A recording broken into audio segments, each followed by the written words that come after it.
8 മണിക്കൂർ ഉറങ്ങിയിട്ടും ക്ഷീണം മാറാത്ത ഒരു അവസ്ഥ ഉണ്ടാവുന്നവരാണോ നിങ്ങൾ? ഫ്രണ്ട്സ്, എത്ര നേരം ഉറങ്ങി എന്നതിനേക്കാൾ പ്രധാനം നമ്മുടെ സ്ലീപ്പ് സൈക്കിൾ പൂർത്തിയാക്കി ഉണർന്നു എന്നുള്ളതാണ്. നിങ്ങളുടെ സ്ലീപ്പ് സൈക്കിൾ പ്രോപ്പർ ആയാൽ ദിവസം മുഴുവൻ നിങ്ങൾ ഉന്മേഷവാനായിരിക്കും.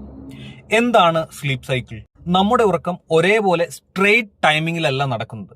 അത് 90 മിനിറ്റ് ദൈർഘ്യമുള്ള ഒരു ചെറിയ സ്ലീപ്പ് സൈക്കിളുകളായിട്ടാണ് നീങ്ങുന്നത്. ഓരോ 90 മിനിറ്റിന്റെയും പകുതിയിലായിരിക്കും നമ്മൾ ആഴത്തിൽ ഉറങ്ങുന്നത്.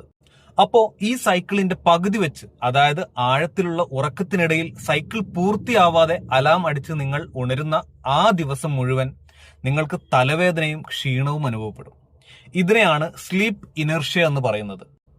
അതുകൊണ്ട് 8 മണിക്കൂർ ഉറങ്ങുന്നതിനേക്കാൾ നല്ലത് 6 മണിക്കൂർ അല്ലെങ്കിൽ 7.5 മണിക്കൂർ ഉറങ്ങുന്നതാണ്. കാരണം ഇവ 90 മിനിറ്റിന്റെ കൃത്യമായ സൈക്കിളുകളാണ്. സ്ലീപ്പ് സൈക്കിൾ പൂർത്തിയാക്കി ഉണരുമ്പോൾ നിങ്ങൾ അതീവ ഉന്മേഷത്തോടെ ആയിരിക്കും ഉണരുന്നത്. മനസ്സിലാക്കുക, പ്രോപ്പറായി ഉറങ്ങുന്നത് പോലെ തന്നെ പ്രധാനമാണ് ഉണരുന്നത്.